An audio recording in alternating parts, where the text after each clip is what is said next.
Hey everybody, I wanted to give you an update on my van. This van's name is Cruz, and so I'm going to give you an update on Cruz. We have installed 2 Max Air fans, and the reason we did that, there's one in the front, one in the back, obviously, and that's so that you can put one on intake and one on exhaust and have sort of a airflow thing going on. I know a lot of people have done that with good success, so we're going to try that out. We also installed a roof rack that I actually made myself, and it's made out of aluminum, so it'll never rust. All the hardware is stainless steel, so that will never rust. We have 2 solar panels which aren't completely installed, but they're close. They're 230 watts each, making 460 watts, which is plenty for most people. I bought this property and it's actually an old sheep farm, and they had this building for the livestock.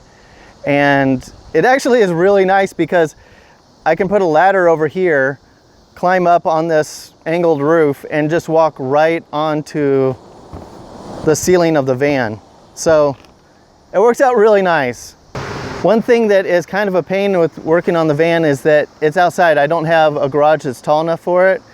And so that's one improvement I'd maybe like to make, is maybe get rid of this building, because it doesn't really help me that much other than getting up on the roof. So what I might want to do is build a steel building or a pole barn which can fit, I'd like to be able to fit like 4 vans in there at once, so we can do multiple vans at the same time. I also hired an employee, so he can help me build it quicker, and I'd like to get more employees in the future. Okay, so many of you are probably wondering, like, didn't he have another van that he was planning on selling, and what happened to that? Okay, so that one did sell. One thing became clear: we needed to start naming the vans to keep them straight. I was thinking, what do we use for a naming convention? Van A, Van B, and I could just say Van 1, Van 2, Van 3. But that's kind of boring, I guess. Well, I remember how they named hurricanes. They basically started with A, like in the year, they'd start with A and go B, C, D, and just come up with names for each one of them based on the alphabet. So I thought, well, I'll do that. So the first van is Alpha. That was my first van that I was living out of. And it worked, actually. It just wasn't as nice. You couldn't stand up in it, that sort of thing. And it just wasn't as nice. The second van, a B name. Now, there was this little piece of wood in there that looked like a hedgehog, and we named that hedgehog Bruce. And so when we needed a B name for that van, we used Bruce. So that seemed to work okay. And then this one is Cruz. I just thought somehow I liked it, like cruising, or like, you know, maybe I listened to too much yacht rock or something, and you know, they're talking about cruising all the time. So I like that name. So this one's Cruz. Actually, before I bought this van, I put my name in on a van that was, I don't know, it was getting shipped and they didn't know when it would appear. And then this van came along, I bought Cruz, but then the other guy called back and like, oh, that van is here that you have your name on, do you want it? And it's like, yeah, I do. So I bought another van after this one, and it's supposed to maybe get here next week or so. Maybe one of the thoughts is to build them kind of at the same time. So to save on labor costs, you know, like, oh, we got the tools out, let's just build both at the same time. I'll show you the layout of this one. It's going to be very similar to what Bruce was, but there's going to be a double bed instead of a single bed. I think most people appreciate a double bed. That means we had to make some changes because then there's less room in the rest of the van. So as you can see, we already put in Kilmat. If you're building a van, here's some things to know. It makes a huge difference on the wheel wells. Do not skip putting it on the wheel wells. It makes a huge difference. It makes some difference on the top. Like, let's say on the wheel wells, it's like a 10 on how much it makes a difference.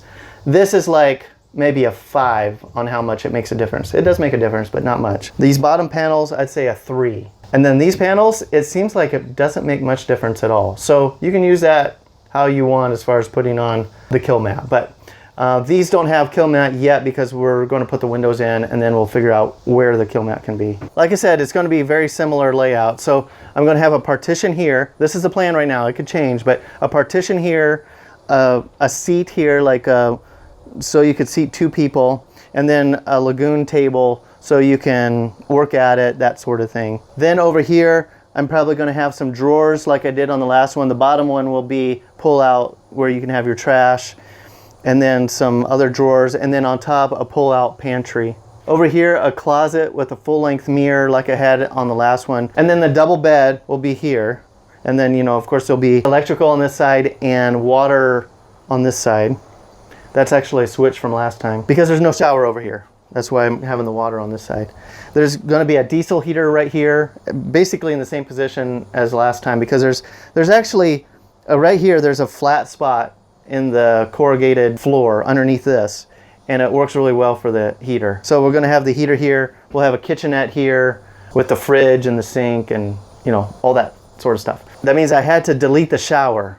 So what am I going to do about the shower? Okay, so this is the plan. We'll see how well it works out. So I plan to put a drain in the floor somewhere here, okay? And something like that sized, and something that I can put a cap on it and make it look nice. I think maybe I'll use a 3D printer to make all that work. So the idea is it'll be level with the rest of the floor when you're not using it, and then it'll have something you unscrew or pull up or something that will allow you to, it'll be a drain through the floor. And then underneath the seat that I have here, I'm going to have, it'll look like a drawer, but it'll basically be a box that will house the shower pan. And so you'll pull that out and position it over the drain hole, and then you'll have a shower curtain inside the drawer. You'll have a shower curtain you can pull up and hook up here. And so then I'll have water hooked into the sink somehow that you can, you know, use, just spray yourself off, that sort of thing. So it'll still have a shower, and it's indoors, not outdoors. It'll be one that you put away when you're not using it. And that means that you can still have a nice closet, and, you know, it's not this whole dedicated space just for a shower that you, I don't know, use like once a month anyway. Right? Isn't that how often people shower? Once a month? Yeah. So we're gonna have, the plan is to put a window here. I already bought it. It's waiting for me to put in. So there's going to be a window here so that when you're sitting in the seat over here, you can look out and see the view wherever you're at. So you might be wondering like, okay, there's a window here and you're going to shower right here. What are we going to do about that? I don't know yet. Okay, so we'll either have window coverings or a curtain that goes across. We'll see about that. Over here, we're going to have another window, a bunk window, and actually on both sides of the bed. So at the head and foot of the bed, we're going to have these bunk windows. And the idea is that you can open them up and there'll be a screen there, and it'll allow nice cool breeze to come in at night. As you saw before, we have 2 Max Air fans. There's one here, and you can see I put bracing around it so that it's nice and sturdy. And then there's one over here. And you can use those in whatever way you want. So you might want to put them both on exhaust and just have these windows open and it just really pulls in air. You might want to have one exhaust and one intake and have it just go in here. Thank you for joining me on this video. If you're feeling generous, you can like and subscribe or share with a friend. Until next time, adventure awaits.